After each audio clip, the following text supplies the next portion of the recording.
Hello there, my name is Elizabeth Thirty and I'm the Programme Director for Pensions and Investments World Pension Summit. And today I'm here with Hugues Chabanis, who is Vice President in Innovation at SimCorp. Hi Hugues, bonjour, how are you? Hey, I'm good. How are you doing? Yes. I'm all right, thank you. So Hugues, you are going to be joining us at World Pension Summit 2021 in October, hopefully in The Hague or beaming from somewhere close. So tell us a bit about what you do, because innovation is quite a broad church. What do you do at SimCorp? Yeah, that's actually a pretty exciting new department we have created at SimCorp to lead like all the new, say, innovative topics that our clients are demanding, or things that they are actually not demanding yet, but they will need in a couple of years. And I'm leading the team there to deliver like these innovations. Fantastic, right. Well, that all sounds incredibly exciting and forward-looking. So you'll be talking about private markets and alternatives at World Pension Summit. So we've seen alternatives move increasingly to Main Street for large institutional investors. What are the changing behaviours that you see with your clients, the investor clients, and potential clients, and how are you innovating for them? As you mentioned, alt is becoming mainstream. Either like new investment into alts or new allocation, or also an increase of current allocation from, I would say, the 2% to the 15, 20 or more. But what is very, very interesting here is that there's a change of behavior from investors and asset managers in that space.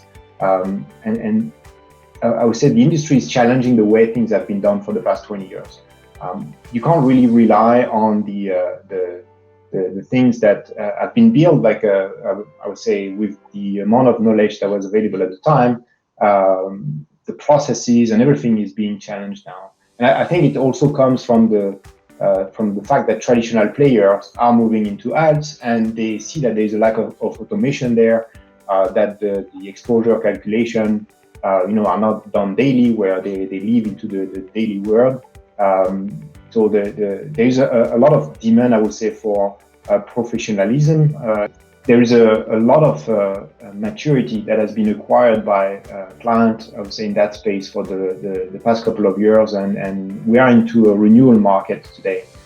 What is very interesting to observe is the change actually of asset mix, with asset manager and pension plan and investor in general increasing their exposure to alts.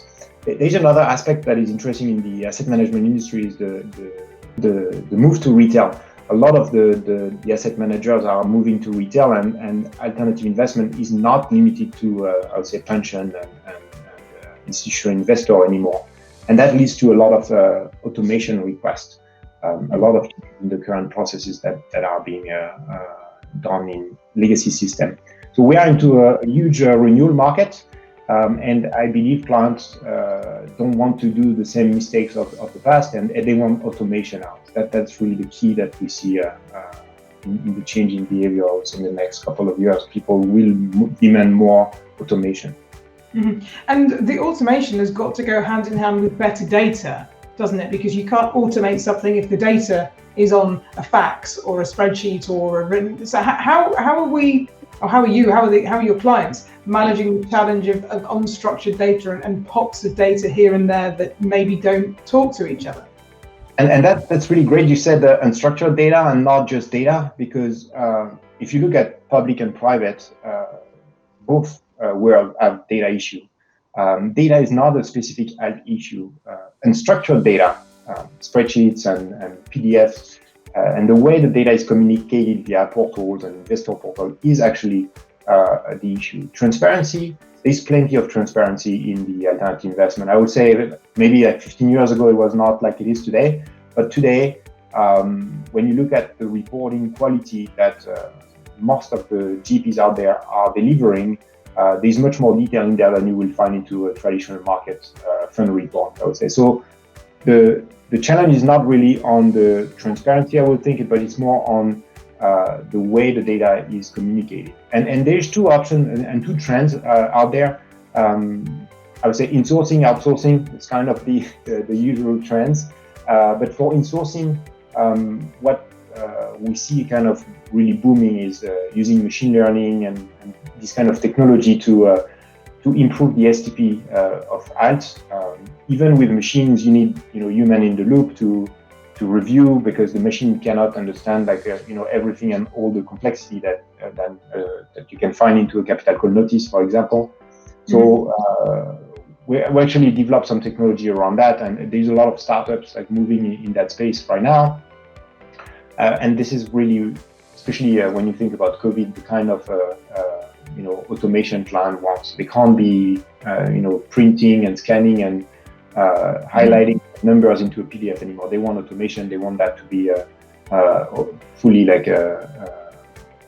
done via machines, and that's something that is interesting. Now the outsourcing, which is kind of outsourcing, I really see that as the failure of a software provider to deliver proper technology, because if you have proper technology, you should be able to do that in-house without any trouble. But outsourcing is a trend, and people may not have the team to gather the information that is in all these documents. So we have at SimCorp something called data care that is actually taking care of the data on behalf of our clients.